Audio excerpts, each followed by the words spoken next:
Live everywhere. Daily Co's Radio on netrootsradio.com presents David Walton. Kagro in the Morning Show.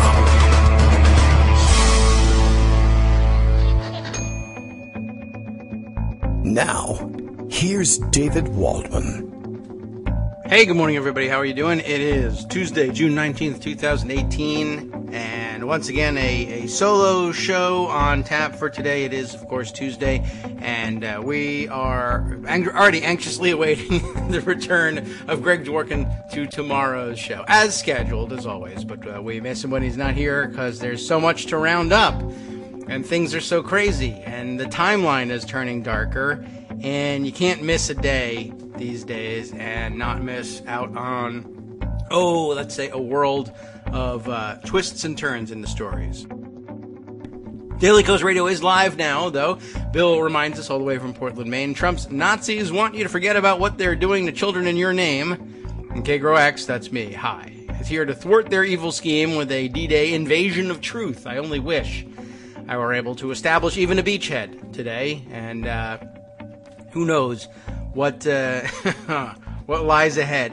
It's a hell of a day. As I mentioned, it's a bit of a dark timeline that we're in. Last night and yesterday was quite a day in terms of the development of things. And, well, I suppose if there's any light at the end of the tunnel to be had, it would be to share with you the tweet that Kate Sherrill shared with me yesterday. Brian Stetler noting this to be the case. And, of course, that is the CNN host of Reliable Sources, a well-known figure to most of you, and a real mystery to me because I never watch Reliable Sources, except occasionally on video clips that are circulated online. But we know that makes him a bigwig, and this is an interesting observation, and I hope a correct one. It rings true in terms of what's happening, or what was happening in our portion of the media bubble yesterday. The story about family separations, he says, the story about family separations at the border grew little by little until it erupted over the weekend. Now there's a sustained, almost nonstop coverage. Many news outlets are calling it a crisis and staffing it accordingly.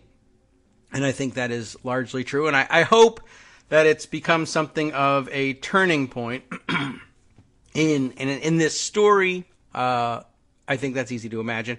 In this timeline, well, we hope so.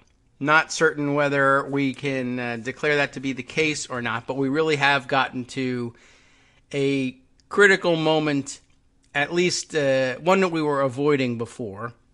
Again, I can't tell you that this is going to end anytime soon, either the family separation policy or the dark timeline or the Trump presidency or anything like it. But it does make a difference. And there was a good solid couple of weeks there where the story was unfolding before our eyes. We were seeing it in the major media. That's how the bulk of us came to be aware of it. But it wasn't being treated like a crisis. Not in the sense that there was daily, hourly coverage of it. There were, this was something TV news crews could have been camped outside of these detention centers all the time and demanding entry or covering the attempts to enter by legislators, and they just weren't. And so it was troubling and weird, and why wasn't it happening? And I don't know. At least we've sort of broken through here in the last couple of days, and we're beginning to see the sort of coverage, the intensity of coverage that the story deserves. And even though we haven't really gotten to the bottom of it, and we may never get to the bottom of it, because the administration doesn't seem to have any interest in, certainly has no interest in revealing the truth about what's going on, and almost as certainly seems to have no interest in finding out for itself even what the truth actually is. We sort of brought things to a head yesterday in pointing out, as we pointed out, having observed others say aloud earlier in the weekend and early in the morning, asking the questions, hey, what's happening to the rest of the kids. We are seeing, of course, reports of detention centers being toured where there are thousands of boys being held prisoner, and people began to ask the question about where are the girls? Where are the infants and toddlers? So we know that they're all being separated from their parents. Where are they storing them? Where are they warehousing these people, these young people? And nobody knew. And we just sort of thought, perhaps, I assume the rationalization that we gave to ourselves here was, well, they're just separating them by gender, and that makes a certain amount of sense when you're dealing with young kids, or really with anybody. They always, do this. They separate by gender in prison. And look, that's what it was. So it made a certain amount of sense, and we rationalized it away that way and said, well, we don't know exactly where the other detention facilities are. It's just that they chose, the PR team said, this is the one we'll go to, and this is the one we'll try to tour, and it happens to have been for boys. And so I guess the assumption was that there was one somewhere for girls, and I guess that's still the assumption of most people. But we were wondering, where are the girls, and where are the toddlers and the babies? And it really got to the point, yes, it actually literally got to the point where Kirstjen Nielsen had a press conference and was asked point blank, where are the girls? Where are the rest of the kids that you're separating? And the answer was, appears to have been, I don't know. I mean, there was no actual answer, and maybe I can find audio of that or a report of what happened. But when I was scrolling through the timeline yesterday, it just simply came across as I saw Scout Finch tweeting it yesterday, our own Jen Hayden discussing it and giving it the wry spin that we always seem to do. That's our specialty, but it was essentially came across as well. We get the shrug emoji. We don't know. We're not really sure where they are, and that is kind of troubling. And still no real answer about where they are, and you have to wonder aloud, I think at this point, as I did yesterday, is that troubling?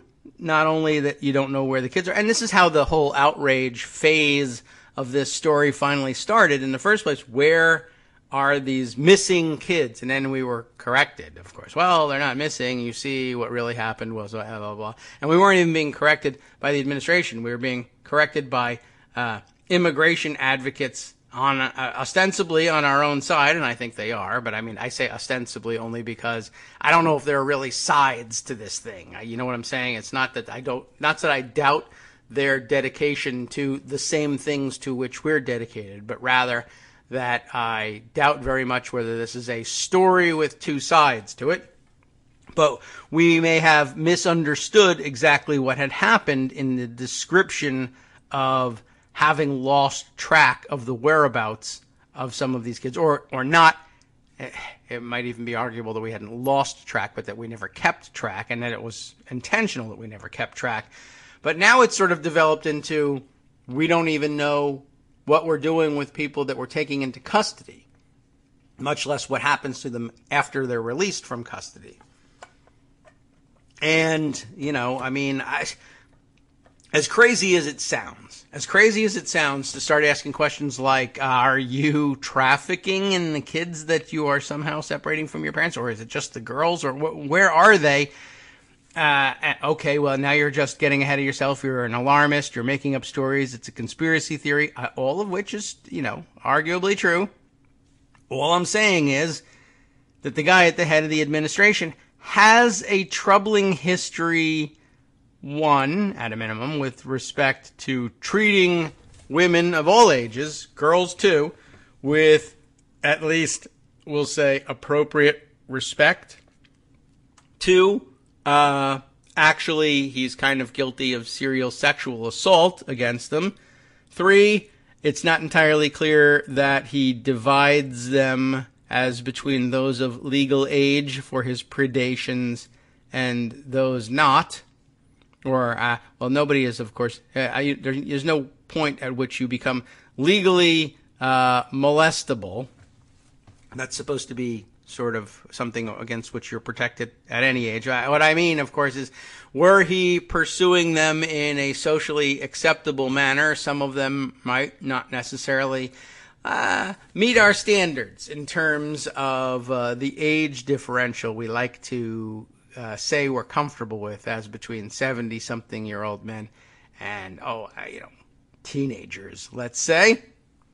And it's not entirely clear that he separates them in his mind. And, of course, he's been on the record, so to speak, with comments that cast his discretion into doubt, we'll say. And, of course, he's had a bit of a problem with his association with Jeffrey Epstein, who is a convicted child molester. And, you can what about that relationship, no doubt. But bottom line is that when Jeffrey Epstein was on the prowl in Florida, when his appetite turned to teenage girls in Florida, he headed for Mar-a-Lago. Perva-Lago was his one-stop shopping source for teenage girls in the greater Florida area. I've been doing an ad for Mar-a-Lago. And in the 1990s, when he needed 14, 15, 16-year-old girls, it was to the pool deck at Mar-a-Lago that he headed to hit on the young towel girls hired by Donald Trump to, I guess the reason was supposed to be, hand out clean fresh towels and pick up the wet and soiled towels and send them to the laundry. And I guess parade about for Jeffrey Epstein as well. And it's a little troubling that, he has this relationship in his background. And it's a little troubling that when he was asked on the record about, hey, what's up with your child molester friend? Because we can say that now he's been convicted. Or at that point, I guess he was charged. And the best Donald Trump could come up with was, hey, no doubt about it, Jeffrey Epstein loves beautiful women, almost as much as I do. And it's true, some of them have been on the younger side. I.e., he's a child molester, and I know it. And Mar-a-Lago was a great place to do that sort of thing. And he doesn't even bother saying, I encourage you to keep it, on the level here and not hit on anyone under 18, but, it's a free country or whatever. And, so Epstein gets convicted, but, of course, he's convicted of a considerably, he got a very, very light sentence is the issue. And this is a guy who would, essentially abscond with teenage girls and fly them around on his private jet. And, who knows what? He would fly them out into international waters. I don't know what he would do with them. But the prosecutors seemed to know. And it wasn't good, and it was the sort of thing that you can, and he did, get convicted of and sent to prison. Well, he didn't make it to prison. I think he served his sentence in the county jail because he served considerably less than he ought to have. And I think they might have measured his sentence in terms of months.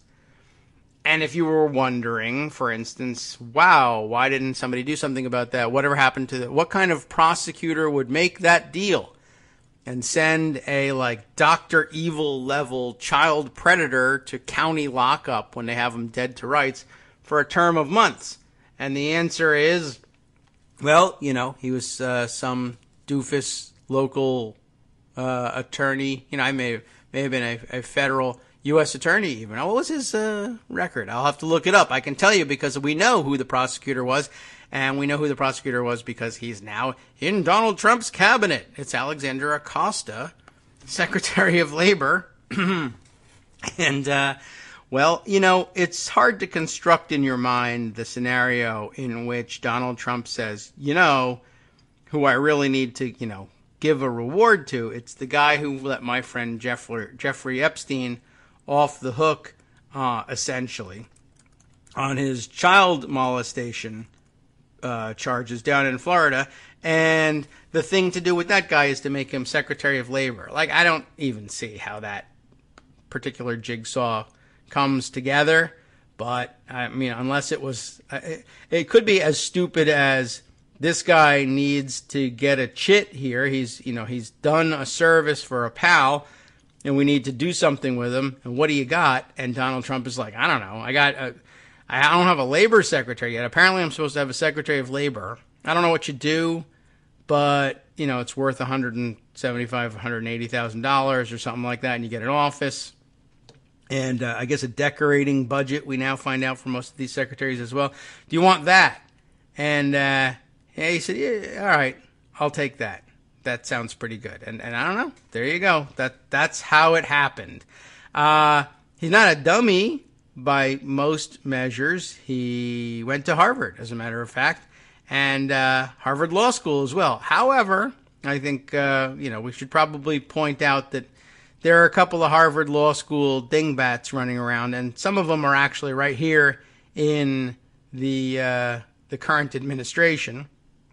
But, his career seemed to be on a pretty good trajectory. I mean, I'm just looking at the Wikipedia entry on him now, and this isn't really where I meant to spend time, but just might as well go over it. Harvard and then Harvard Law School. Following law school, Acosta served as a law clerk to Samuel Alito, then a judge on the Third Circuit Court of Appeals. And then he worked in the Washington, D.C. office of Kirkland & Ellis, which is a big-time firm and whatnot. And then, while in Washington, he taught classes on employment law. I guess that's where he got his background, in labor. Employment law, disability-based discrimination law, and civil rights law at, you'll never guess, George Mason University School of Law. Hey, that sounds a lot like someone I know. Anyhow, he then, in 2013, somehow became the new chair of the U.S. Century Bank. It says here, the largest domestically owned Hispanic community bank in Florida, and one of the 15 largest Hispanic community banks in the nation. And that's super terrific. And then he later, it says here, became dean of the Florida International University School of Law. And that's nice. It's not Harvard, but it's local, and it's a good job. He was also, here's where I was looking to get the information here, U.S. Attorney for the Southern District of Florida. So it wasn't just walking around the streets looking for work. He was the U.S. Attorney when he picked up on this case. And golly, Jeffrey Epstein really didn't go to jail for very long. I don't know whether he had the option of, working harder on that one, but he just didn't. And it doesn't even make his Wikipedia roundup, to be honest. It's very interesting that gets no mention in here. The top priority cases listed under his the section on his career as U.S. Attorney includes the prosecution of Jack Abramoff, who, was he wasn't lightly treated, but he certainly didn't get what was coming to him, as so few people do. But that's not really the job necessarily of the justice system. I mean, we there are things that are coming to you legally, but there's some extra legal remedies that probably should be pursued too. But we don't talk about those things. And of course, also the prosecution of terrorism suspect Jose Padilla, the founders of the Cali cartel. That's a tough bunch to have to prosecute. And Charles MacArthur Emanuel, the son of Liberia's former leader. And nowhere in here is mentioned Jeffrey Epstein. Ha! Well, he managed to have basically kept that one off the radar. A couple other examples of federal service in here, too, by the way. In addition to being U.S. Attorney for the Southern District of Florida, he was the United States Assistant Attorney General for the Civil Rights Division, having taken over from the actively horrible Bradley Schlossman. Do you all remember that guy? So that was that's really something by way of passing of the torch. Anyway, just kind of pointing out that Epstein was slapped on the wrist, and the guy who was responsible for, essentially, from the prosecution side, engineering that slap on the wrist, just happens to have landed another cushy job in the Trump administration. And it's troubling when you look over this record and say, this is the guy sitting at the head of an organization that is apparently disappearing several hundred teenage girls with no accountability. And it's tough to have to level those charges against the President of the United States. And they're the sort of thing that you might say ordinarily, gosh, that's just too crazy. How could that really be happening? Of course, we also learned stories that are coming out of the border areas that confirm for us, well, our worst fears about the sorts of people administering this and related programs. Of course, news yesterday of a deputy in Texas's Bexar County Sheriff's Department, in which he, I don't know exactly under what circumstances he found himself confronting a undocumented woman with a 4-year-old girl in tow. But he, well, according to the story here, absolutely did threaten mom with deportation should she object to or make complaints regarding his molestation of her 4-year-old girl. Well, you know, there's always a story like that somewhere, and there are bad apples everywhere. But I'm just saying, when you bring up issues like this and you worry about what's happening to the girls, and the guy at the very top has a spotty record when it comes to treating women and girls with respect, and in fact has a constant and chronic problem keeping his hands off of them and advising others that they too should aggressively put their hands on him, and pals around with child sex predators and traffickers, and has got a bit of a trafficking record of his own thanks to Trump model management and their proclivity for illegally importing foreign teenage girls for exploitation. Well, you begin to wonder. And of course, you know, there are other historical examples of things that you really thought were too crazy to really be true. And we have, in the years since, you know, come up with other explanations for the reasons why these things happened. For instance, it is very rarely taught in our middle school and high school civics courses, and perhaps for understandable reasons, that the peculiar institution, by which we usually refer to slavery, when we are speaking of the euphemism that many used for it in the Deep South, we tend to leave out or make only the most oblique references for the oldest of the high school kids to the reality, which was that in addition to being used for forced labor, slaves likewise were expected. It was an expected part of the bargain to provide, well, to be used as sex slaves by their owners. We've discussed this in the past on the show, that the most peculiar, to me, part of the peculiar institution was that it was a sort of an acknowledged but unspoken thing that the wealthy plutocrats of the antebellum, South, kept, this was standard practice, they kept a stable of their women slaves as sex slaves and were expected to just park the resulting children out in the backyard somewhere. And, you know, the polite thing to do was to feed them, clothe them so that they weren't seen running about naked, and see to their upbringing, not as, of course, the slave masters, slave owners' children, so much as good stock for the next batch of slaves, but there was a certain expected level of care that you were to give them, which, you know, at a minimum was to keep them as living stock for the next generation. And in some cases, perhaps they were trained as house servants. And I'm sure there were some people that did other things with them, and God only knows what those things were. But that was one of the more peculiar parts of the peculiar institution.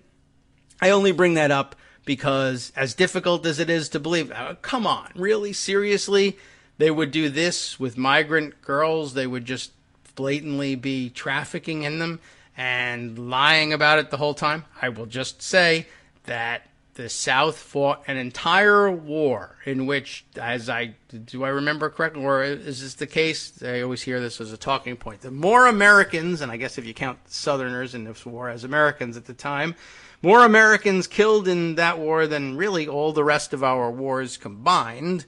But that's because we were cheating and fighting against ourselves. And anyway, I mean, what do you say about the fact that we had this whole war really? Oh yeah, well, it was over states' rights. Well, okay, no, that's wrong. The politically correct answer is it was over the preservation of the system of slavery, economic necessity for the South, allegedly, of keeping an enslaved workforce. But, well, as it turns out, the people who made the calls on this stuff were perhaps just a little bit more concerned with keeping their sex slaves around and finding ways not to mention it. And so, to the extent that they talked about slavery at all, it was, of course, about the labor force on the plantations and not the fact that, boy, I'll be uncomfortable if I have to stop keeping a stable of sex slaves in my backyard for my own personal gratification at any time and any place. That's something I guess they grew accustomed to and felt very comfortable with, and it was just tough to give up.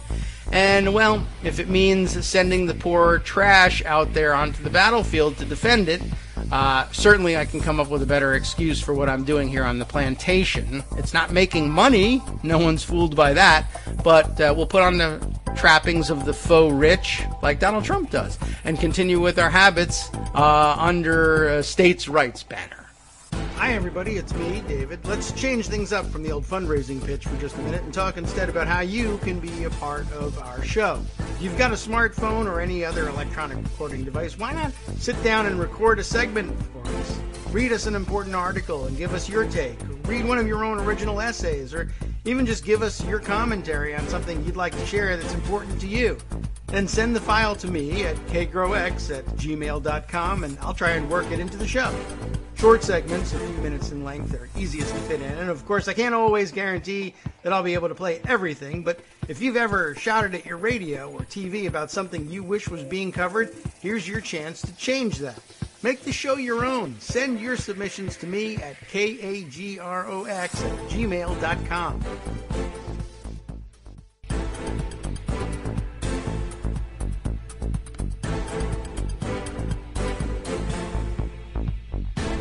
Hey, well, welcome back to the Kagro in the Morning Show here on Netroots Radio. I didn't necessarily mean to occupy your morning with news about the Trump sex cult, but it happened again, and I guess I was forced to do that, and we should acknowledge it, and it's not the only story on the sex cult front. No, it's not. How about this one? This is unrelated, I think, maybe, from BuzzFeed. Check this one out. It's a hell of a headline anyway. I don't think the connection is that close and deep, but you never know. And eventually we'll find out something else that'll make us gasp and say, oh my God, he's in on this too. A top Trump aide worked in Libya. That's bad. With key backers of an alleged sex cult. How did that happen? How come there's a sex cult in Libya? Really, I would have thought that, well, I suppose there's sex cults everywhere. Everywhere there's humans, anyway. So we shouldn't be terribly surprised. Oh, but this is an American sex cult in Libya. What an interesting story. I don't know if I could explain it better than just reading it. So maybe we'll just do that. All right, a top Trump aide worked in Libya with key backers of an alleged sex cult. Tarini Party and Aram Roston, perhaps we'll give it a little rounder pronunciation there. Reporting this one for BuzzFeed News. Joe Hagan is the guy we're talking about. He saw Libyan expatriate Basit Igtet, I'm sure that's being mangled, as a golden goose. Igtet was more than that. He was a sex predator, and we'll find out how and why. It's kind of interesting, and it really would lead you down a rabbit hole if we wanted to spend the rest of the day investigating weird sex cults. And it's not a bad idea necessarily. I just don't know if it's tops in the news. But let's just get the quick fix on this one. Joseph Whitehouse, really? Joseph Whitehouse Hagen. That's his actual name. My middle name is Whitehouse. Are you kidding? Did you say you were involved with the sex cult? Yes, I did say that. All right, then that makes sense. Joseph Whitehouse Hagen, President Donald Trump's Deputy Chief of Staff for Operations. That's no small thing. Has a reputation for being the experienced, steady hand amid the chaos in the White House. And there is plenty of that, as you know. The 62-year-old Republican has been a Washington insider for almost 4 decades, so you know he's got sex cult experience, operating largely behind the scenes as the ultimate gray man. I'm saying that very carefully. Gray man. I'm not even really sure what that's supposed to mean, but just so nobody, misheard me and said he was the ultimate gay man. I don't know if he's gay or not, but he's certainly not the ultimate. I can tell you that. I'm not sure exactly who would want that crown or who could deserve it and who might compete for it, but I'll leave that up to others. Hagen, though, put his dreary political life on pause, and that's how you know he's not the ultimate gay man. His life was that dreary, and I don't think the ultimate gay man would stand for that, probably, but I might be stereotyping. Hagen put his dreary political life on pause during the Obama years, basically to cash in. As it says here, for the world of international influence peddling, which you never do for idealistic reasons. It's usually for money. That's the peddling part. That business, the kind of money-soaked dealing Trump lacerated during his presidential campaign, because he's a hypocrite, made Hagen and a company he co-founded millions of dollars. It also brought Hagen a lucrative client, the one we're worried about here. I'm sure there are other shady ones, but this one is an aspiring Libyan expatriate politician. He's aspiring about the politician part. I think the expatriate part was, I don't think you have to aspire to do that. You just leave. An aspiring Libyan expatriate politician with deep pockets and troubling relationships, according to 5 sources who spoke with BuzzFeed News. Really, honestly, an aspiring Libyan politician probably has troubling relationships. I don't know how much politics was going on for the bulk of his life in Libya when Gaddafi was in charge. I don't know if we would call what was going on there politics, but whatever. Basit Igtet is my best guess at this man's name. The Libyan client was an exile eyeing a triumphant comeback at the dawn of the Arab Spring. Hagen and his firm worked with Igtet from 2011 until at least 2013.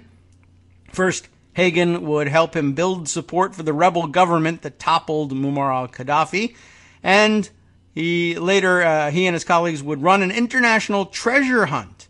Wow, that sounds fun. To try to recover Libya's stolen billions in exchange for a massive payoff for his firm, according to 3 sources. In other words, we're trying to find billions of dollars stolen from the Libyan government and population so that we can get a large slice of it. That's the way lawyers sometimes work. Igtet, however, had other interests outside recovering Libyan riches, including one at the center of a major sex trafficking case. What? Sex trafficking? How did we get to this? Igtet was deeply involved in Nexium, essentially. This is how this is pronounced, just like the medication, Nexium, but it is spelled in all capital letters as Nxivm. V like the Roman carvings where V is really a U, and but whatever, and those crazy Romans, and they're so wacky. Well, this was apparently a celebrity sex cult, and there are links here to prove, 1, that it was a sex cult, and 2, that celebrities were involved in it, and maybe it rings a bell for you, maybe not, vaguely for me, and I looked up some of the other stories. That's what I said. You could really go down a rabbit hole with this story. It's really quite fascinating. But for our purposes, our concern is with its connection to Donald Trump's Deputy Chief of Staff for Operations. Igtet, the client of Joe Hagen, was deeply involved in Nexium, whose leadership is now under federal indictment, 2 sources said. Igtet proselytized for the group, BuzzFeed News has learned, while his wife, and this is an interesting thing too. His wife, the heiress, really, but I guess we now just label everyone as an heir. Sarah Bronfman reportedly kept the cult afloat with tens of millions of dollars, and that's what people who are involved in cults tend to do. Bronfman, by the way, heir to which fortune? I think I saw this described briefly yesterday. Heir to the multi-billion-dollar Seagram liquor fortune. And as fortunes go, probably one of the more fun ones to be heir to, but money is money and will take any kind. And in 2013, as Hagen's future boss, Donald Trump, was railing against the Obama administration over the 2012 terrorist attack on the U.S. Embassy in Benghazi, Igtet met with the man that the U.S. believed to be the mastermind of the attack. It's a terrible client, who has since been convicted on terrorism charges.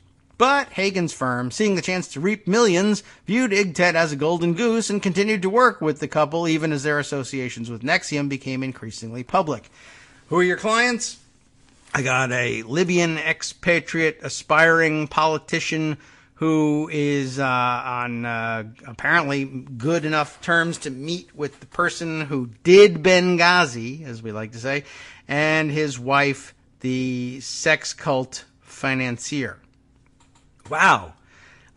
Would you like a job in the White House? Despite multiple attempts, neither Igtet nor Sarah Bronfman could be reached for comment. Not surprising there. Faisal Fetouri, my best guess on that name, an associate of Igtet's, declined to discuss specifics of Hagen and Igtet's business arrangement, but he said Igtet is still an ally and friend of Hagen's, which, again, troubling unless you don't, have any morals, and that's not really an issue here these days. Hagen, who has worked for every Republican president since Ronald Reagan, in case you thought any of them got off the hook, and has been described as the White House wise man, launched a firm during the Obama years called Command Consulting Group. In PowerPoint slides, the company marketed itself as a, quote, global security and intelligence consulting firm, that means nothing, that provides advisory services to governments, corporations, and high net worth individuals. That's always an interesting phrase, high net worth individuals. That's rich people, wealthy individuals. Why they don't just say that? I don't know whether that's considered to be gauche to say rich people, but high net worth individuals is like the industry buzzword for this stuff. And by the way, if you're providing services, if that's the description of your company, I would say 9 out of 10 times that's a pretty shady biz to be in. I'm just interested in, and maybe it's more of a commentary on economic inequality, globally speaking, that it's such an easy combination of the descriptors for your clientele to throw out there, and it covers all the bases. I mean, it's accurate. It's true. That's who you're providing services to. I think it's just interesting commentary all by itself to say we've reached the level now where many firms of all kinds, and probably run by people that we think of as allies politically in many cases anyway, if not necessarily perfect avatars of our brand of progressivism, let's say, but that you're providing services on an equal basis. Like, my clients have to be rich and have to be worried about an enormous amount of money before it's worth wasting their time and money with me. Like, I could advise anybody how to handle their finances, but it doesn't make any sense unless you have enormous chunks of money. The things I advise people to do require multiple millions, hundreds of millions, if not billions of dollars of investment capital. So, who are my clients? And we're really at the stage of, I don't know whether you call it post-capitalist, history at this point, where that means my clients are governments, because they have billions of dollars. People know that about governments. Corporations, which, in the modern sense, we've all gotten used to the fact that corporations can have billions of dollars worth of assets at their command. But also high net worth individuals. There are now people who operate on a par with governments and corporations. Corporations may be less of a surprise. Governments, though, There are people out there with personal net worth greater than, the investment capital that governments have to deal with. And that's a whole different story, except it's intimately tied up with this one. But you know what I mean. We'll continue with this story for the moment. Hagen, as a founding partner of Command Consulting, first began working with IGTET after the so-called Arab Spring inflamed the Middle East. Tunisia erupted, then Egypt, Syria, and Libya. And as the civil war began in Libya, exiles fought for prominence to try to influence the world's reaction. Not unlike most of the other countries involved in that. IGTET was one of them. His background is complex. He has said he was born in Benghazi. How convenient. Raised in Switzerland. Now that actually is convenient as compared to being raised in Benghazi. And his father was a rebel killed by Gaddafi at a fondue party, I guess, in Switzerland. Came from a line of leaders committed to upholding our beloved Libya, he has claimed, while in Switzerland, I guess. Hagen was brought on to help meet a variety of IGTET's many objectives. A month after Muammar Gaddafi was found and killed, brutally knifed to death by rebels, Swiss rebels, I guess, actual legitimate local rebels, Hagen traveled to Libya with IGTET and Bronfman, who were not married at the time, in November of 2011. The trip was focused on creating a rebel reintegration program, according to a press release from a group IGTET founded, Independent Libya Foundation. After being in Libya and experiencing firsthand the pride and conviction of the people I met, I feel extremely privileged to have the opportunity to work with them and honored to be of any help as they shape a bright future for themselves and their country, Bronfman was quoted as saying in the release.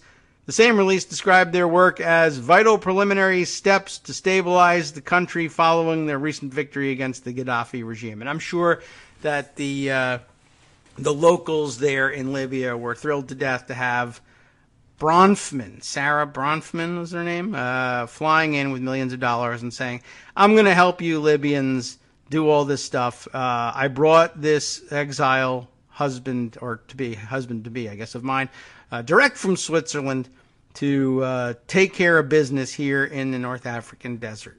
It was a widespread phenomenon, let's say. Hagen's firm, IGTET later touted in a letter to Libya's Congress, even came up with a 100-day plan for how to run Libya. What a firm. And during this period, he's got no 100-day plan for how to run the United States, but whatever. During this period, the company was also busy helping IGTET get international recognition for Libya's National Transitional Council, according to sources, and the letter IGTET wrote to Libya's General National Congress. Command Consulting, according to a source with direct knowledge, arranged for IGTET to meet the president of Panama, a client of the firm. Well, nothing weird going on in Panama, at least not on paper at the time, I'm sure. This sounds like a great combination. Seagram's heiress, expatriate Libyan guy living in Switzerland, sex cult thrown into the mix, and P.S. I know the president of Panama. You wanna meet him? It was at my urging, IGTET later boasted, that Panama was one of the first countries in the spring of 2011 to recognize the NTC as Libya's government and give us access to our money. The entire effort soon shifted, however, with an opportunity to make more money. Command Consulting became part of a massive hunt for Libya's stolen treasure, and I'll bet a lot of it was in Panama, or at least written about in the papers in Panama. Before his death, Gaddafi is believed to have amassed up to $200 billion. Wow, in part by selling a portion of Libya's gold reserves.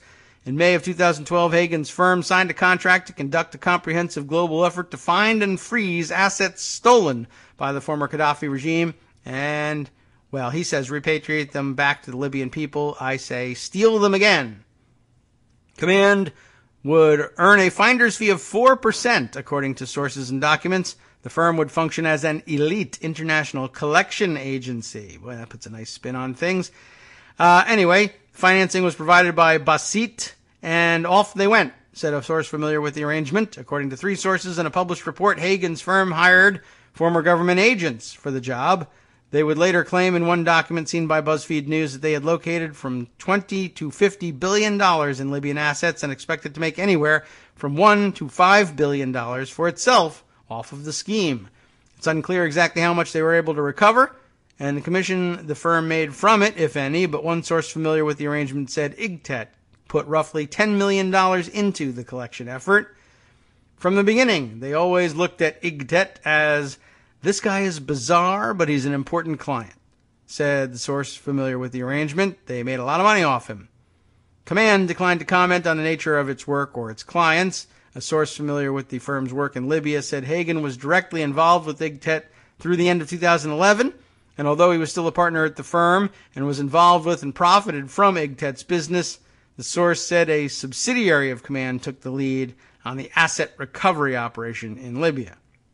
Hagen's firm was working with Igtet in 2013 when Igtet reportedly met with Ahmed Abu Khattala, who was charged under seal that year by the Justice Department for his role in the Benghazi attack.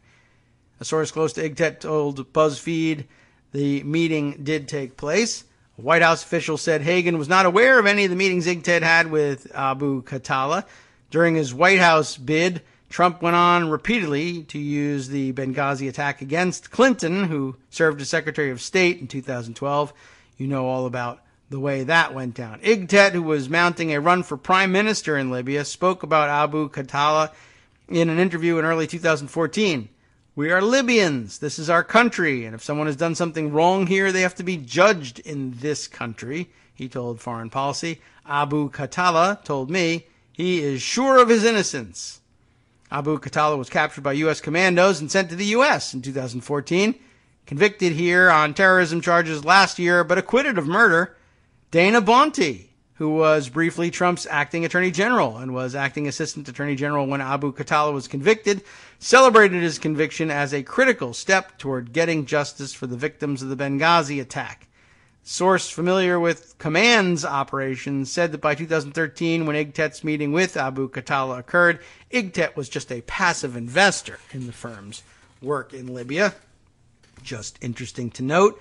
Well, okay, so it's not the most direct connection, that's true. What about the sex cult part? While Hagen was working with Igtet, the Libyan and Bronfman were boosting Nexium, which at the time was already facing mounting media scrutiny and legal action.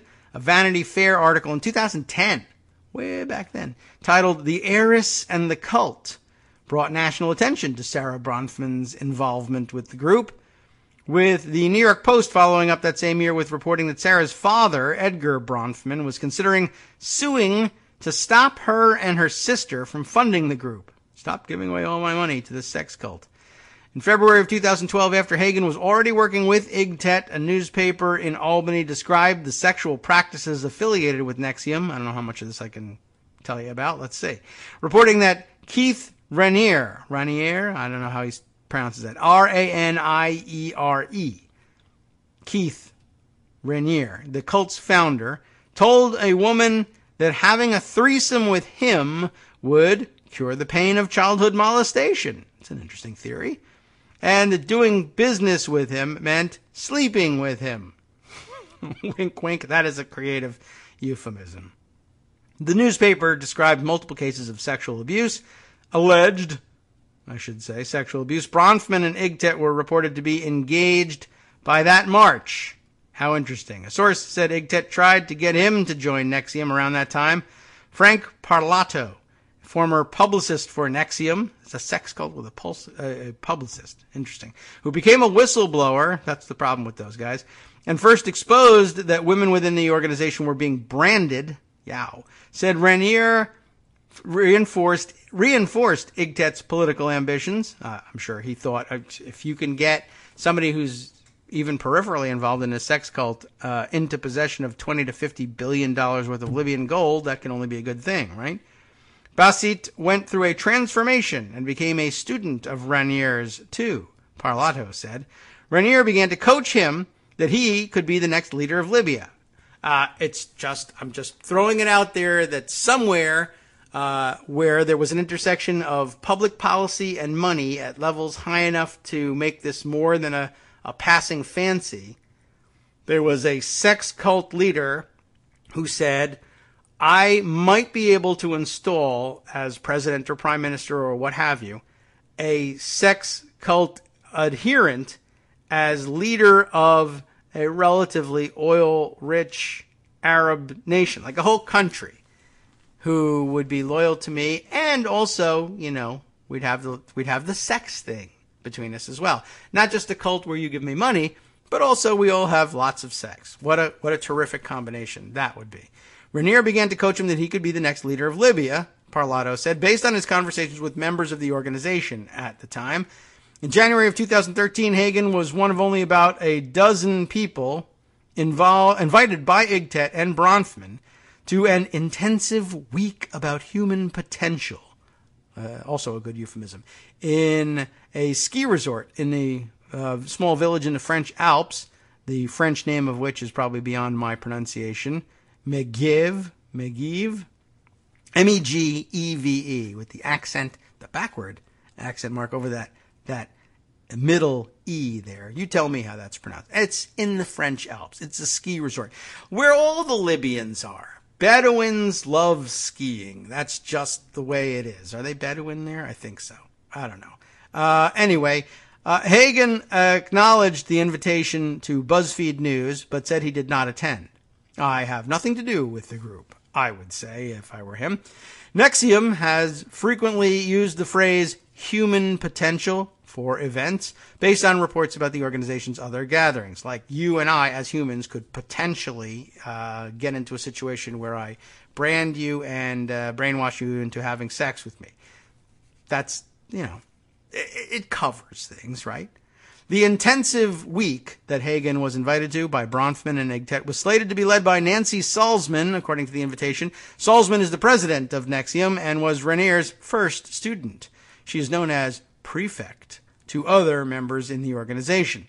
Hagen told BuzzFeed News he knew of Igtet and Bronfman's involvement in the organization while he worked with them and had read about the group. I remember reading about it, he said in a brief phone interview, and stayed away from it. Earlier this year, Rainier was arrested in Mexico, extradited to the U.S., and later charged with sex trafficking conspiracy, and forced labor conspiracy by the U.S. government. Not the first time the U.S. government has had in its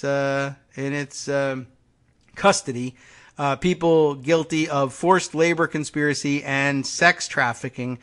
But last time around, one, we let them all swear loyalty to the United States and let them go. And two, we didn't charge them with the sex trafficking part.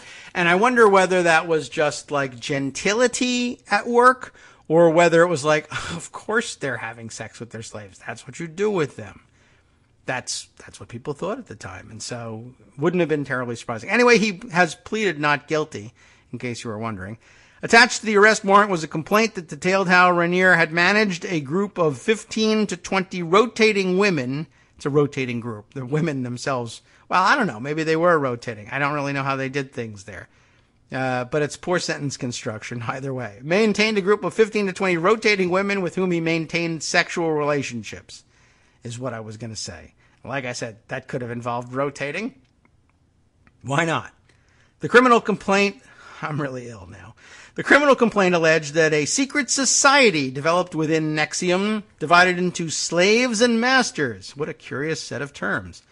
Many victims were branded in their pubic regions with a cauterizing pen in a process that took 20 to 30 minutes.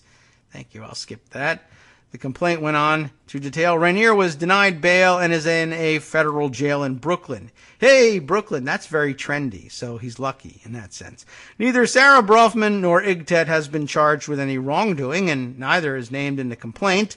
Salzman, they have a good lawyer, you see, who's got White House connections. Salzman was not arrested, but her home in upstate New York was raided by the FBI in March, just after Rainier's arrest.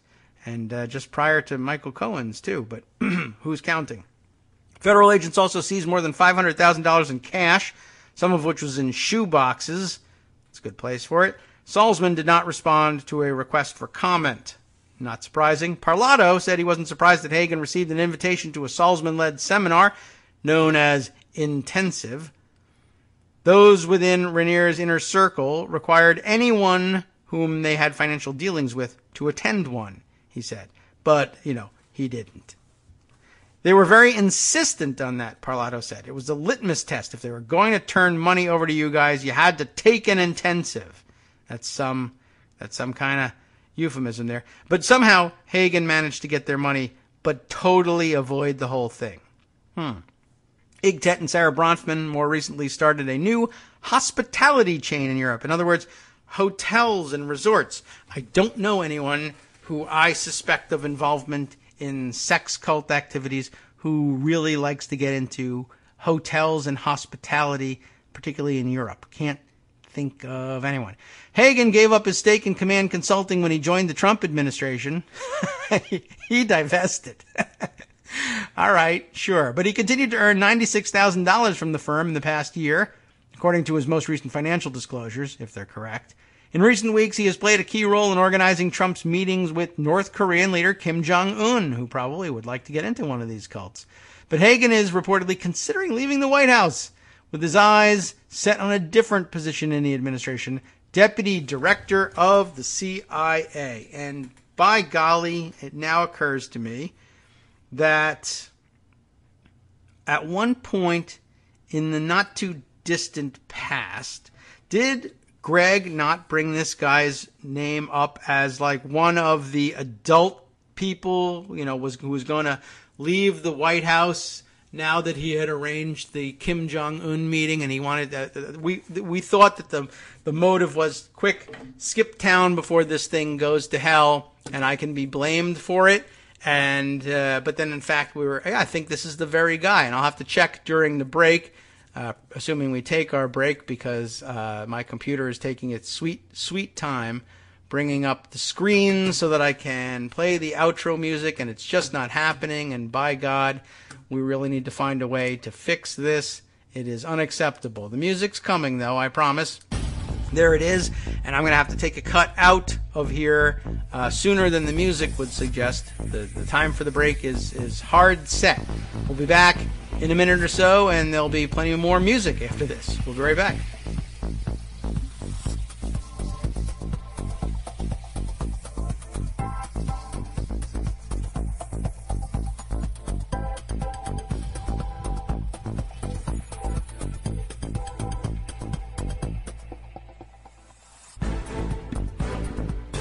Welcome back now to the Kagro in the Morning show here on Netroots Radio. I promised that there would be plenty of music left because we started so late. No point in crying over spilled milk. Let's just enjoy the tunes here. And wasn't able to get through in that 1 minute the lookup of this thing. But I'm going to go poke around here just for a second for Google. And is it Joseph? Does he go by Joseph Hagen?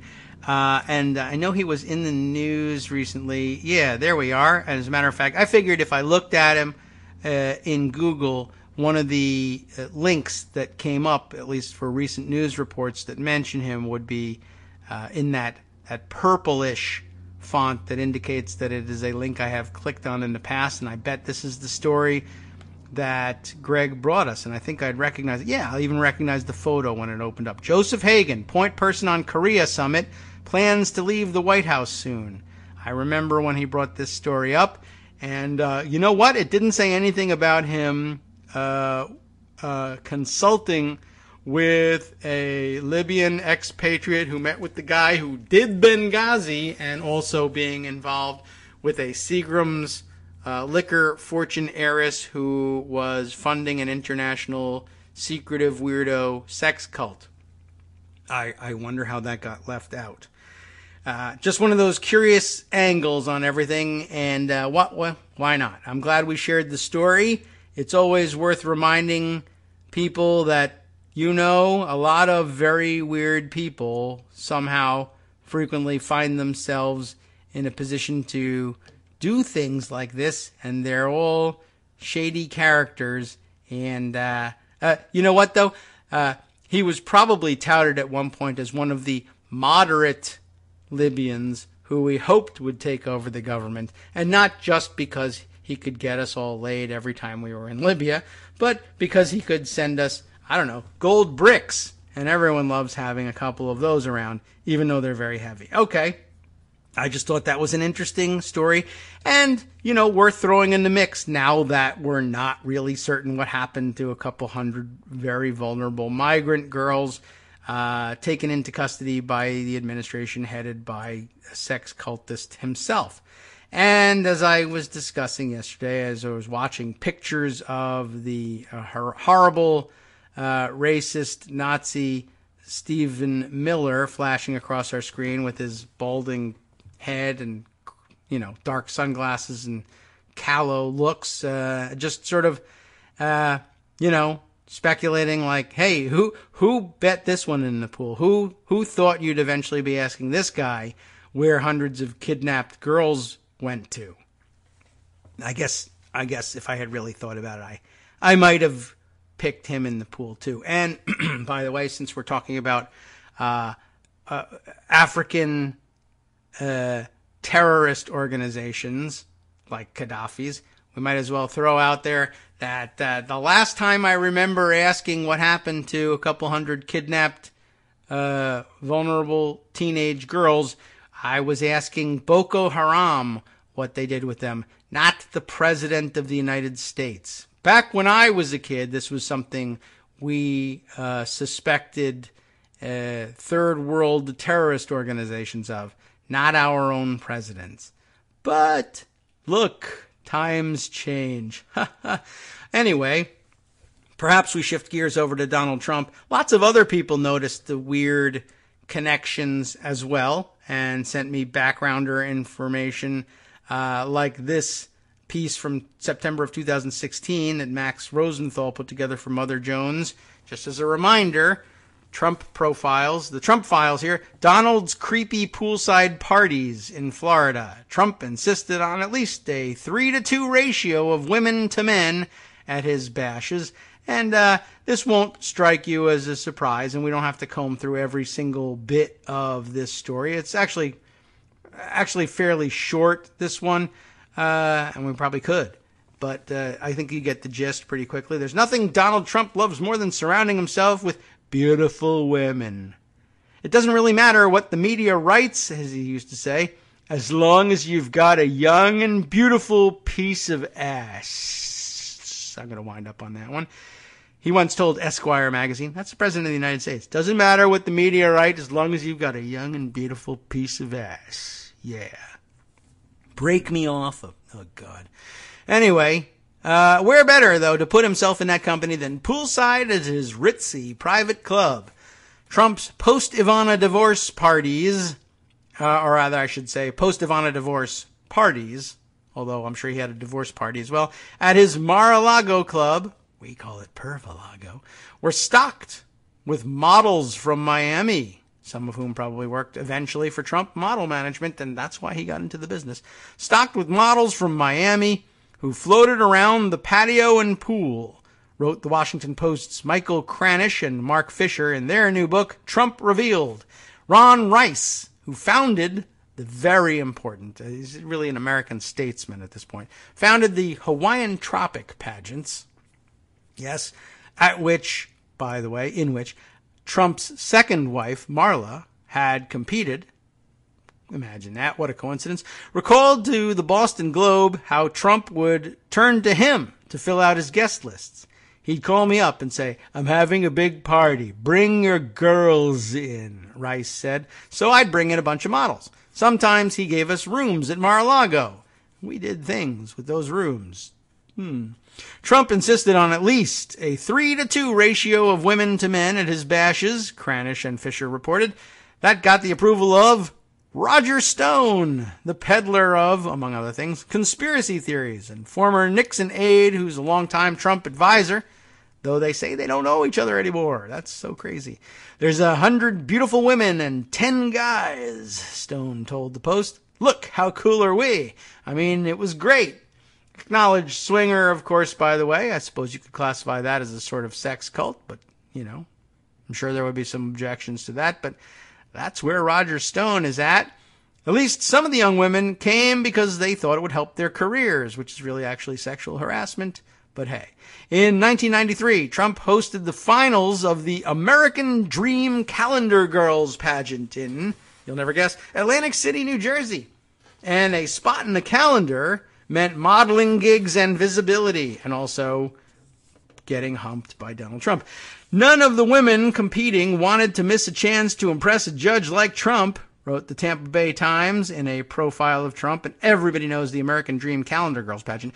One of the classiest, most world-class, fantastic, beautiful pageants, a worldwide brand, a household name. By the way, I mean, it is documented here in the next paragraph. I'll just let them tell the story. Trump apparently saw it differently, by the way, the pageant.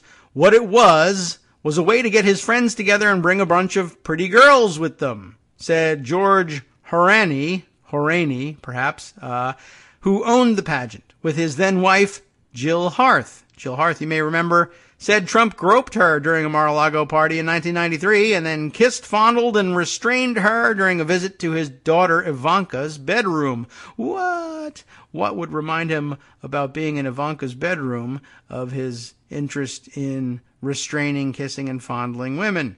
Don't know. Anyway, that, according to the Globe's reporting, Harth sued Trump but dropped the lawsuit in 1997. She told the Post that dropping the suit was a condition of settling a separate breach of contract suit Horany and Harth had filed against Trump. Trump strenuously denied Harth's story. And, of course, we did learn early on, I think, in the campaign that Jill Harth, she was willing to set the whole thing aside some years later when she opted to try and pursue a makeup artist job with the Trump campaign, which is amazing that anybody would want to associate themselves with the guy who, self-paints orange, but maybe she just thought she could do a better job. And I don't really know why she really wanted to be affiliated, but there you have it. The suit also mentioned other alleged sexual advances by Trump. The Globe described one encounter with a pageant hopeful. And a short description here, we'll share it with you. In the pre-dawn hours, a contestant named Lauren Petrella, who at age 22 was 24 years younger than the 46-year-old Trump. They're actually closer in age, I think, than Roy Moore and some of his earlier dates. Allegedly, though, found Trump unannounced and uninvited in her bed.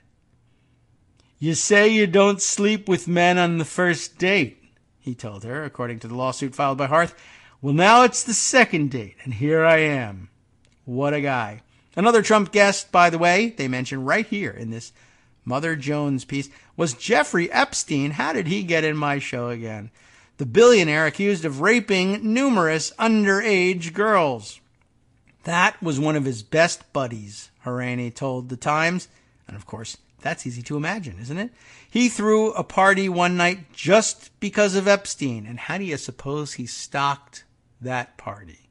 He threw a party one night just because of Epstein. He said, the other guys aren't coming, but I don't care because Jeff's coming. The Trump campaign denied that Trump was best buddies with Epstein, telling the Times that Mr. Trump only knew Mr. Epstein socially as someone who would occasionally use the club. And I mean really use the club, including the towel girls. Just saying. It's out there, and I don't know, stories are circulating, and they show up in my feed, and I put them away, and I share them with you, and it's amazing. Just by way of convincing you that it's not entirely crazy, necessarily, to consider that the absolute worst thing you can imagine to be happening behind this family separation policy is actually happening. I'm just saying there was, after all, for instance, that guy from the, which county? I can't remember which county in Texas, the Republican chair who everyone has dismissed as a loon. And he is a loon. I mean, there's really no reason not to admit that he's a loon, but whose picture we sometimes share from time to time on the Twitter feed of him in that jester hat holding the big sign that says, Trump is a child rapist. I'm just saying, a guy that was out there, what if he's both a loon and correct? That can happen. He knew. These writers knew. Nobody seems to think they're kooks. Jeffrey Epstein in and out of jail pretty quickly, thanks to the new Secretary of Labor. I'm just saying. Things are weird. Anyway, let's see. Other things in the news that garnered attention last night. Everybody's talking about last night and today. Laura Ingraham being a terrible Nazi once again, including One calling the child detention centers, quote, essentially summer camps, which is basically the Abu Ghraibing of this story. Everyone's just blowing off steam, a few bad apples, whatever it is. And of course, for those of you who, like me, were lucky enough to perhaps go to summer camp once in a while, you and I know she's absolutely correct. And I, like a lot of the people running these summer camps now, the part I hated most about summer camp wasn't the food, it wasn't the mosquitoes or being away from home. I hated the fact that they allowed shoelaces and belts. Everyone was allowed to keep their shoelaces and belts at the summer camp I went to. And thankfully, they've improved on that dramatically now by removing the shoelaces and belts from all the kids because of all the huge rash, as we've all read about in the paper, I'm sure, of summer camp suicides. Everybody hates the suicides at summer camp. It gets to be around color war time, and kids are hanging themselves from the rafters left and right. And so, thankfully, they've gotten on top of that at these federal summer camps. And, it got worse as Laura Ingraham apparently hosted Jeff Sessions on the program. Jefferson Beauregard Sessions, defender, I guess, of the old Confederacy, which, as we know, as it turned out to be a sex cult after all. And that's out there too, and that's weird. And there's this exchange between the two of them, which is kind of like, well, that's it. Pack it all up. America is over. Axios grabbed this clip and transcribed it and sent it out with these quotes. Laura Ingraham saying, I guess inserted here in brackets in order to give context to things. Lawmakers are comparing this policy to Nazi Germany, concentration camps. What's going on here? She asks Sessions. And Sessions delivers a line that really ought to get him condemned by the Anti-Defamation League and banned permanently from Israel. But we know for whatever reason the Israelis are still in love with the Trump administration. But why do we have an Israel anyway? One might wonder when they listen to Sessions' answer about this. Well, he says it's a real exaggeration. In Nazi Germany, this is amazing. Like, I understand the part about, it's a real exaggeration. It's not a concentration camp. We have, barbecues and pin the tail on the donkey weekly at this child center and yada yada. We're used to that. But check out this dodge/revisionism. It's a real exaggeration. In Nazi Germany, says Sessions, they were keeping the Jews from leaving the country. But this is a serious matter.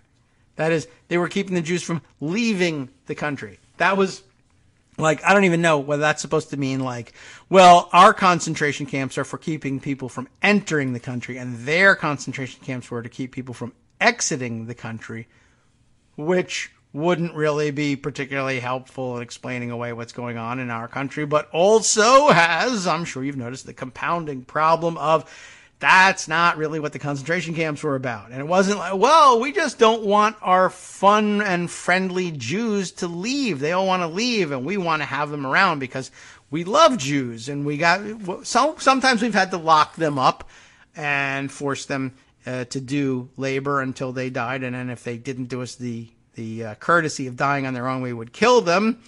But no, that's not really what concentration camps were about, and it's super duper troubling to have a high American official say something like that, and super duper troubling to have Israel love the living crap out of people who say things like that, and I wish it would stop. That's what I have to add on that front. Let's see. Scrolling on through my own Twitter feed to see if I can remind myself of the various topics I wanted to bring up. Oh, yes, we will acknowledge the wonderful work of Senator Mark Warner, letting us know in the middle of the teenage girl abduction story that the Senate passed a bipartisan amendment to block the Trump administration's bad deal with ZTE. That's good. And, I mean, the wheels turn slowly in the Senate. It's great that they got on that. They're like 6 scandals behind. But good work there, Mark Warner, although I am reminded that Mark Warner was one of the yes votes on the confirmation of Kirstjen Nielsen, who now is blatantly lying in the most absurd possible ways, and of course reminding everybody that we don't know where the girls are, and I don't really care to find out where they might have gone. Interesting suggestion here, by the way, alongside the sanctioned Trump suggestions that we discussed yesterday. A tweet that caught my eye from Victoria Brownworth, who describes herself as an award-winning investigative journalist with The Real Curve and HuffPost, formerly of the Baltimore Sun, Philadelphia Daily News, Philadelphia Inquirer, and Spin magazine. That's the way a lot of late careers are going these days in the digital age. You move on to digital freelancing from print publications when they cut the budgets. But good point and well taken. She says The Hague should be considering filing charges against Trump, Sessions, John Kelly, Stephen Miller, Kirstjen Nielsen, Paul Ryan, and Mitch McConnell, the arbiters of zero tolerance for crimes against humanity. And to be honest, I can't say I disagree. It includes here a link to the NBC News tweet reading, breaking AG Sessions on the Trump administration policy of separating migrant families at the U.S. border. If we build a wall, we pass some legislation, we close some loopholes, we won't face these terrible choices.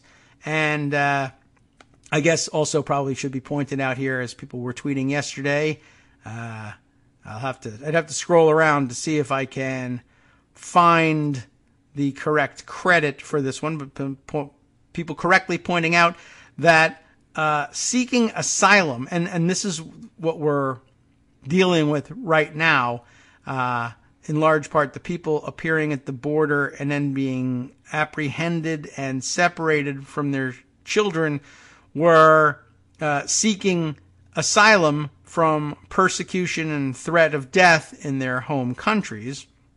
And we are correctly reminded that seeking asylum is a right afforded to us really by international law, and to treat asylum seekers as presumptively criminal is in all likelihood a violation of international law and human rights, with which perhaps the court in The Hague might properly be concerned. And I would encourage them to take a good look, and it could also, of course, be the basis for sanctions, Magnitsky style, in Canada, as we discussed yesterday, or some other places around the world.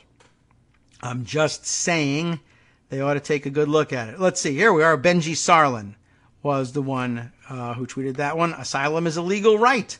The official White House story right now is that the U.S. is beset by false or weak asylum claims that it must crack down on. Trump makes clear his actual problem is the people themselves, full stop, as he quoted Daniel Dale, quoting Trump, whose line yesterday was, "The United States will not be a migrant camp, and it will not be a refugee holding facility. That is our obligation, however, as a member of the international community, and so, therefore, I think basis for The Hague to take a peek at what might be going on over here." All right. Let's see. Other important developments over the course of the 24 hours between our Monday show and today. This was an interesting reminder, as our friend Der Wouter pointed out, Wouter Vanderhorst, always pointing out some of the esoteric angles on the Trump network. This is a good one. This one totally shifting gears with respect to the questions still unanswered about what the hell was going on with the New York FBI office, and why is it? And we can construct a legal reason why it is. There is one out there. Why it is that we, for instance, are able to read the supposedly offending texts from Peter Strzok and others. Is it Lisa Page? Is that her name? In the FBI that supposedly demonstrate a anti-Trump bias, although they were apparently quite critical of everyone during that election, but okay. They believe it is evidence of an anti-Trump bias. We are reliably informed that there were serious concerns of an anti-Clinton bias in the New York FBI office, but we have yet to see or hear what traffic was being passed around among agents up there. But Wouter asks this question, and it's come up before, and I don't know whether it's made it to the program air before or not, but it's a good point. He says, I've never received a good answer on why FBI agent, I do think we've mentioned this on the air, FBI agent Ann Began, or Began, I'm not sure how she would pronounce, it's Reagan with a B, Beagan. Why was Ann Began part of a Trump and mob hotel branding organization? What are we talking about? We're talking about Joey No Socks Cinque and his American Academy of Hospitality Sciences, the people who award the Star Diamond Awards. You remember the one they couldn't get enough superlatives into the name of it. This was the Board of Global Trustees, not just regular old American trustees, but the Board of Global Trustees of the American Academy, listed here on this web page, I guess. The big names on top: Joseph Cinque, President and CEO; Donald J. Trump, Ambassador Extraordinaire is his listed title, honest to God. Vice Chairman Bill Fisher of Fisher Travel Enterprises. I should look that up and see what he's about. And Duan Qiang, Qiang, Beijing Tourism Group, Beijing, China. And I wonder if, I don't know whether, I can't remember the name of the, there was another like billionaire expatriate Chinese person living under somewhat mysterious circumstances in one another of the Trump buildings at one point, wanted by the Chinese government at some point, before Donald Trump had beautiful, delicious Mar-a-Lago chocolate cake with Xi Jinping, and I don't know what became of this guy. I wonder if that's him. Anyway, there's a big list here of honorary trustees, very few of whom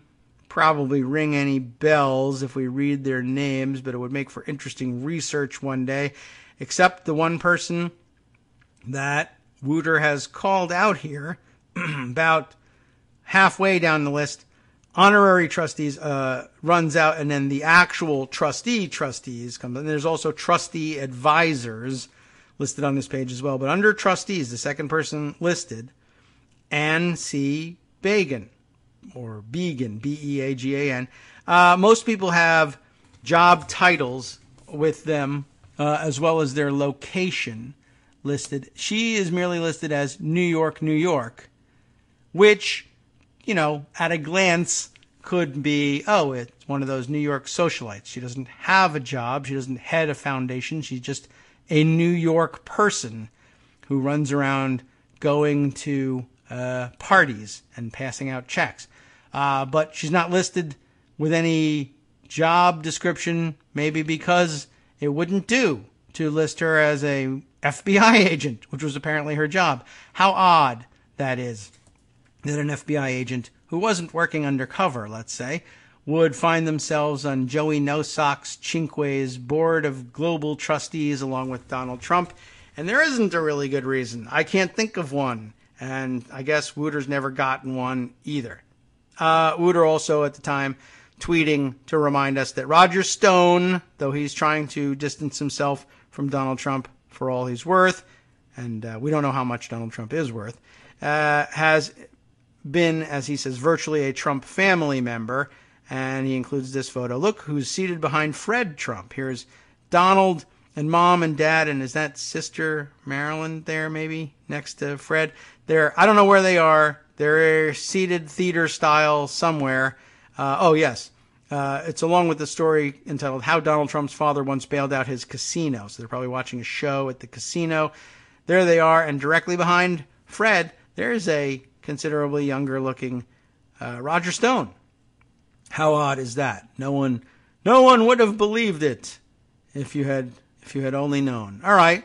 Well, let's see. Scrolling through a few more of yesterday's tweets just to see if there's anything else that bears mentioning before we head off into Pocket, your own comments, etc. It's an interesting show we're having to weave together here today, but like I said, dark timeline, and it's difficult to keep your head above water. All right, let's see. We do have to take off for just a few minutes for one more break. Maybe we can exit with this interesting quote from Tony Schwartz, the ghostwriter of The Art of the Deal. Always has interesting insights into Donald Trump and his psyche, and this one about just that. Trump, he says, is a prisoner of his own pathology, and so are we. It would be in his interest to back down on separating parents and kids, but he can't admit to a mistake, and he can't tolerate being wrong.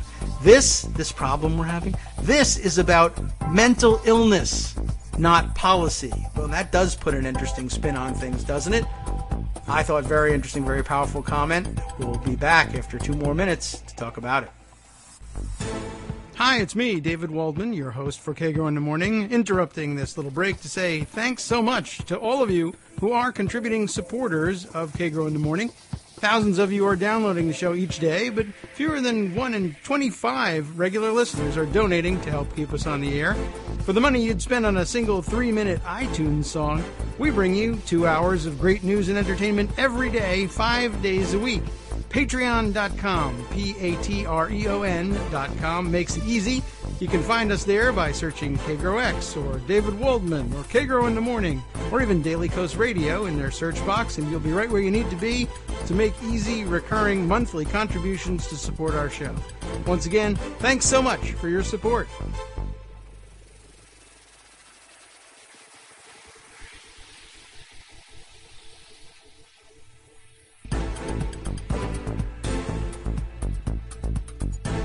Welcome back now to the Kagro in the Morning Show here on Netroots Radio. What direction do we go from here? All right, I think we got the Tony Schwartz quote on the record, and I mean, man, I don't even know where to go. There's so many different directions to have to go in. I think we have to go a little bit further in depth. There's been some interesting writing still on the immigration crisis, that is to say, the crisis we're creating at the border by separating families.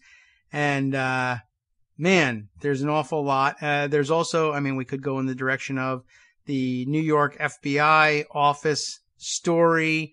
There's other peripheral stories that we have to add to the record. How about this quick one?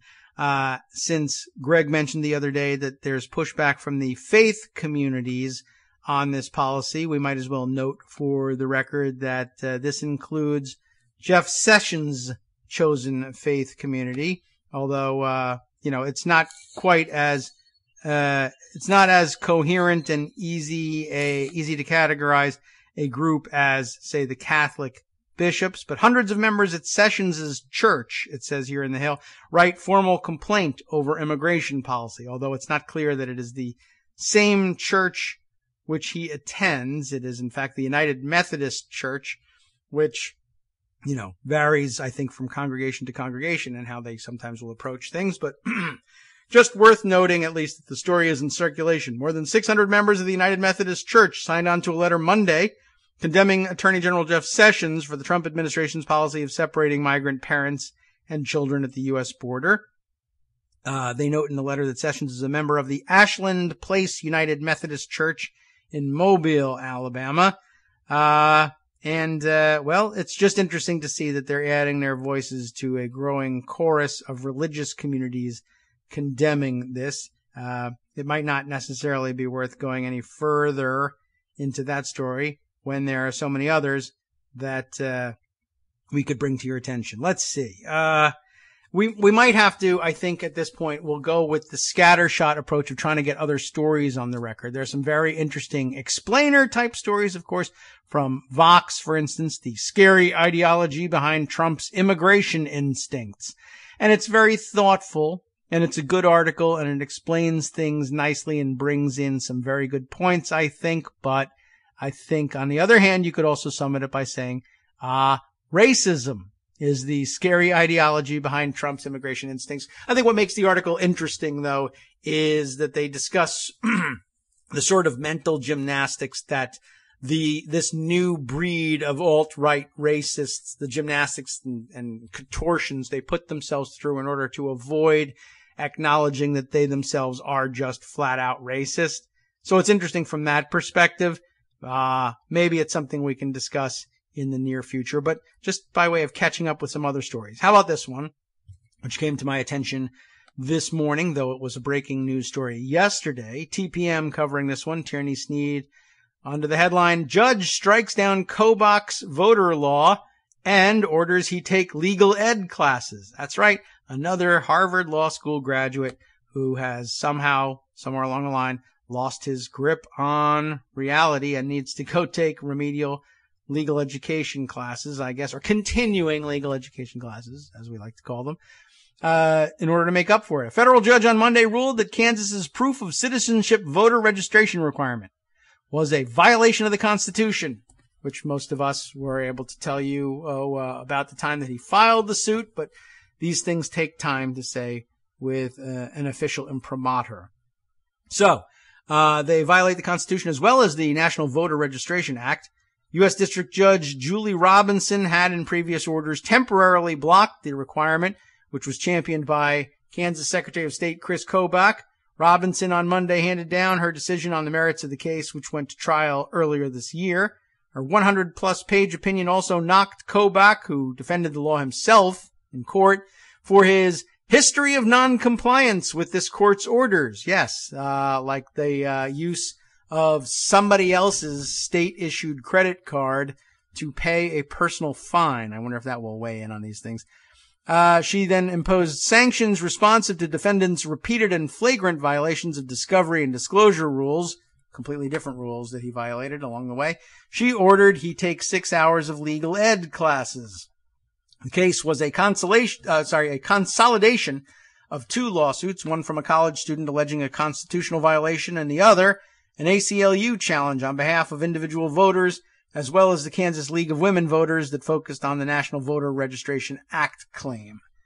Robinson said that the evidence brought by the League of Women Voters, which argued that the requirement complicated its voter registration drives, led her to conclude that tens of thousands of eligible citizens were blocked from registration before this court's preliminary injunction, and that the process of completing the registration process was burdensome for them. The judge also went through the testimonies of individual Kansans who had challenged the law, arguing that their experiences backed up the testimony of the League of Women Voters, as well as the challengers' expert witnesses, in illustrating the concerns about the barriers of registration after the DPOC, Documentary Proof of Citizenship law, became effective.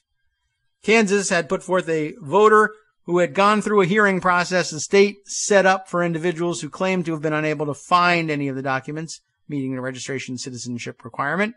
Robinson on Monday said that the woman, Jo French, had actually contradicted Kansas's position in her testimony, which showed the lengthy and burdensome process of registering to vote without a citizenship document.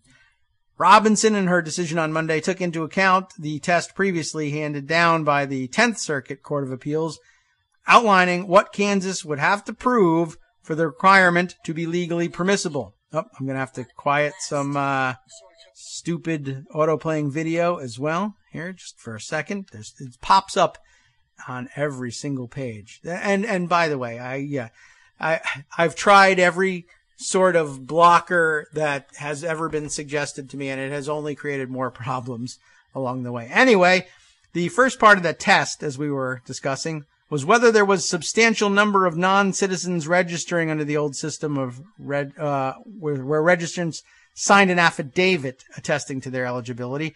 And here, Robinson said she found no credible evidence that a substantial number of non-citizens registered to vote under the attestation regime.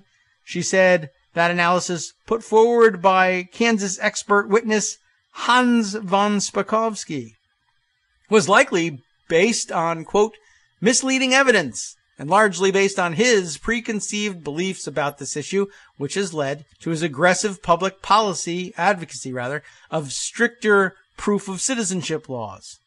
It goes on from there, but I'm just glad to mention that, 1, he lost. 2, he lost so badly that he has to go through continuing legal education courses. And 3, Hans von Spakovsky was personally called out as a liar and cheater as well. So that's good news. All right. Now going on in the background, as you might be able to, I can't tell whether you hear this on the stream or not, but it's bothering me in my headphones. Another equipment hiccup along the way. This is normal use for the laptop, but every once in a while the fan has to kick into high gear as we overheat because we have 10,000 tabs open, and it creates that annoying droning sound in the background. And hey, things could be worse, but it's on my mind. Okay, more lightning roundup stories from Pocket. Let's see. Also a good explainer from Think Progress on where we stand with respect to DHS proclamations on the child separation policy.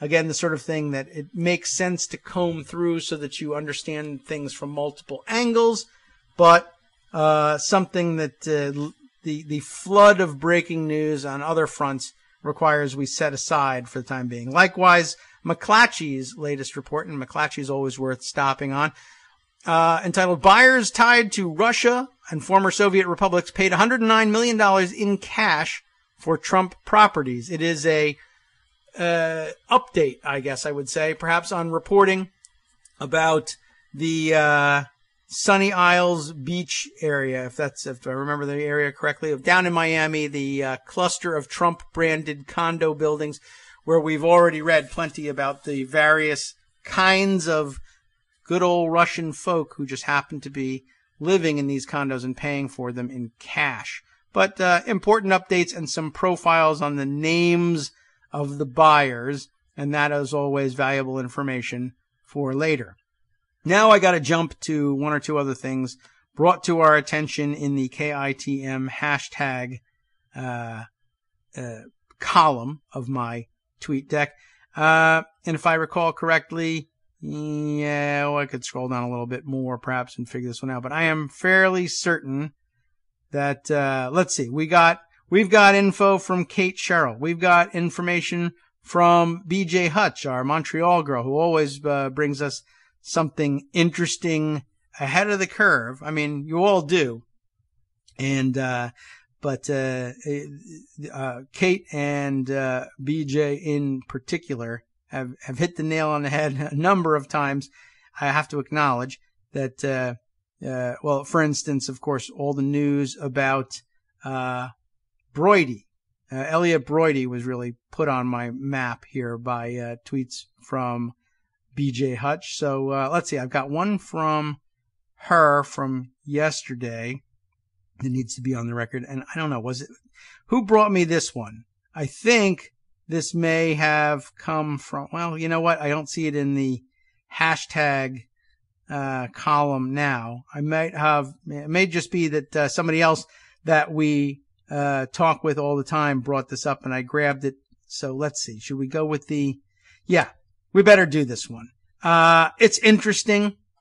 It's troubling. It's not entirely clear what's going on here, but it's worth pointing out in the context, for instance, of our continuing suspicion that Vladimir Putin is using no puppet, Donald Trump to smash the NATO alliance. Now, of course, that would be a long-term goal of Russia, but you might say, well, is this an outdated worry? It may very well be that Russia has designs on gaining influence in the Middle East through Syria. And it's sort of an obscure backdoor into influence in the region, but you could see where it would make sense for them. And that's a place that we consider the modern Russia to want to be able to gain a foothold.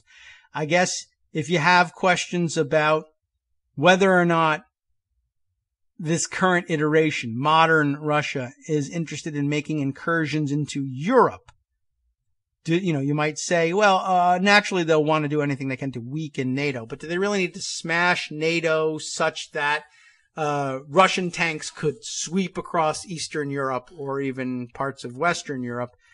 Or is that an outdated model of where Russia is? I don't know.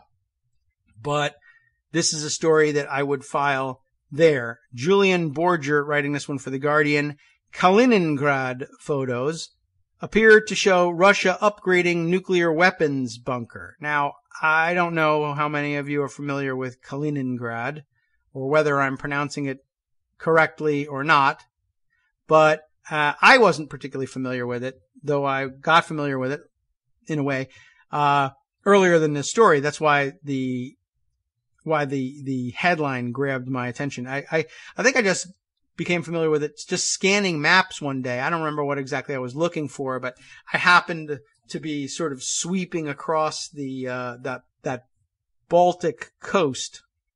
And, I might have been looking at the former Baltic republics, Estonia, Latvia, Lithuania, and came across Kaliningrad as just sort of this weird anomaly in the map there. And I mean, if you take a look on Google Map, maybe this is remedial geography for some of you, but it wasn't for me. And, there's this weird thing. So you could look for Kaliningrad and then zoom out perhaps if you wanted to take a look at, just what we're talking about here. But like I said, I sort of found it by accident as I was looking at the Baltic states. Cause if you look over at Russia, and you know what I might have been doing? I might have been sort of checking out the area. Remember when we once discussed the sort of weird revival of the,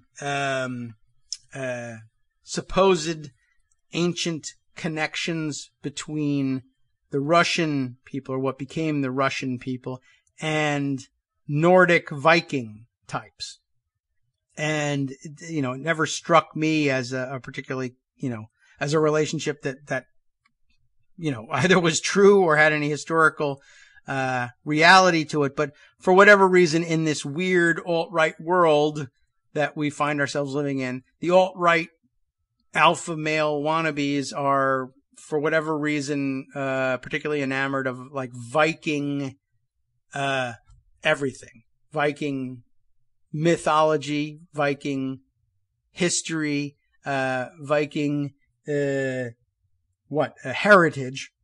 And I think it has to do with the equal parts,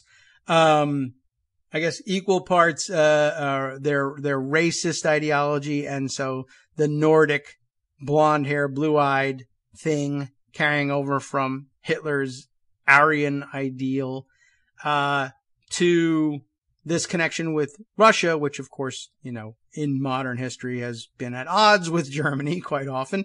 But I felt like they were constructing some sort of weird myth from a history that just wasn't so. But, I guess if you go way, way back, to the early dark ages, I guess there's some basis for believing that there was a spread of and sharing of that culture.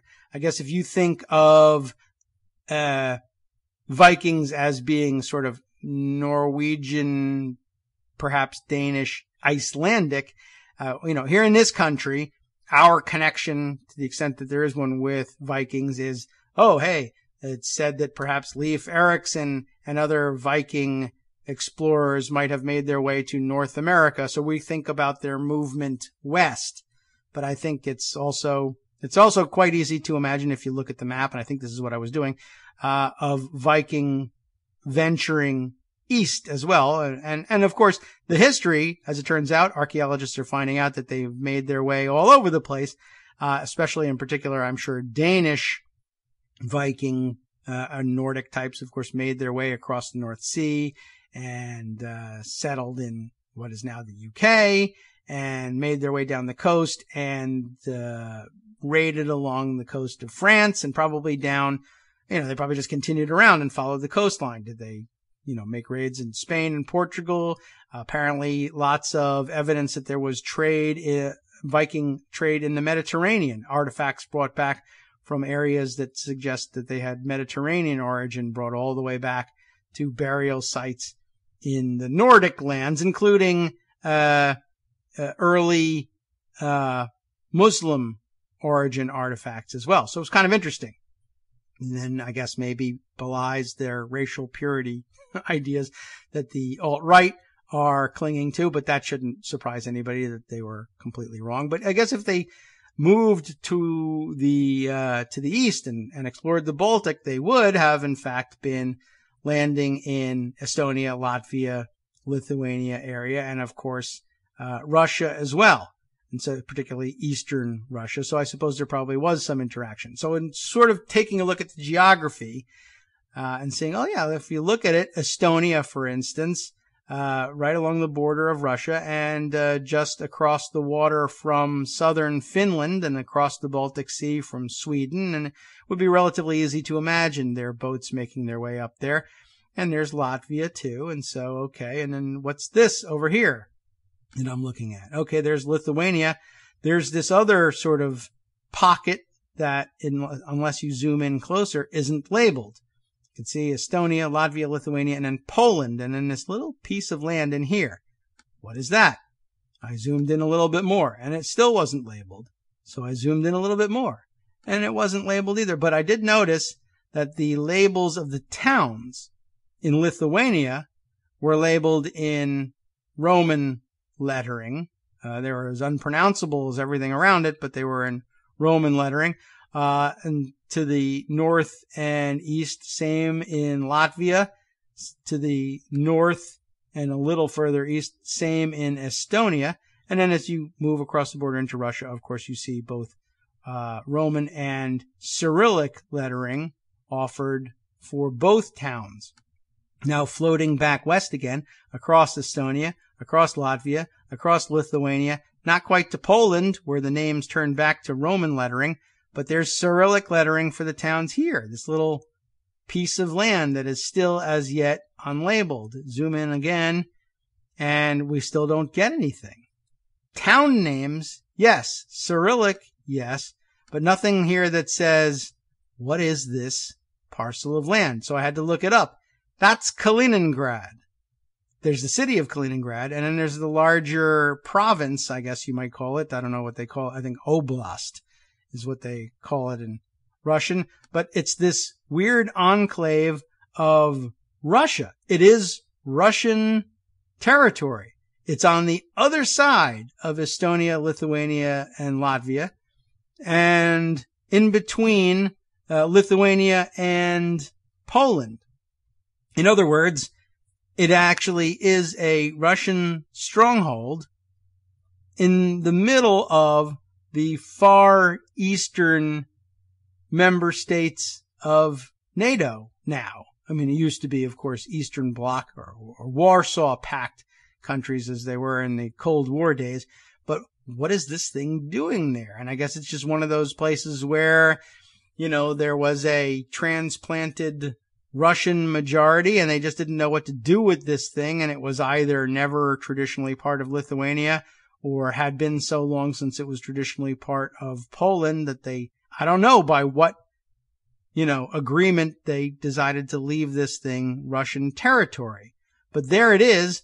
And that's what made my eyebrows jump when I read that the Guardian was reporting about Kaliningrad upgrading its nuclear weapons bunker right in the middle of NATO territory there. How weird is that? The subheader of Julian Borger's report here, satellite images from Baltic outpost and World Cup venue, because that's in the news these days, are the latest sign of Russian emphasis on nuclear arms, which of course Donald Trump is pretty sure he's negotiating away from the rest of the world, but apparently not. And by the way, very astute of them to locate a few of the World Cup games there, just to reiterate to everyone, to make sure everyone knows, yes, we really do consider this Russia. Russia appears to have upgraded a nuclear weapons storage bunker in its Kaliningrad enclave, the latest sign of Moscow's increased emphasis on nuclear arms in its standoff with NATO, according to a new report. The Federation of American Scientists, or FAS, has published satellite images which the group says show a storage facility in the Baltic coast enclave between Poland and Lithuania being deepened and then covered with a new concrete roof in recent months. It has all the fingerprints of typical Russian nuclear weapons storage sites, says Hans Christensen, the director of the Nuclear Information Project at FAS. There is a heavy-duty external perimeter of multi-layered fencing. It's not a cage, though. The bunkers themselves have triple fencing around them as well. These are typical features from all the other nuclear weapons storage sites that we know about in Russia.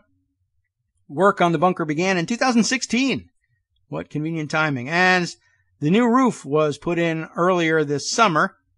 It's a site we've been monitoring for quite some time, and there have been some upgrades in the past, but nothing as dramatic as this one. This is the first time we've seen one of the nuclear bunkers being excavated and apparently renovated, Christensen said. These pictures don't prove that there are nuclear weapons in Kaliningrad now, but they do show it as an active site, Christensen said.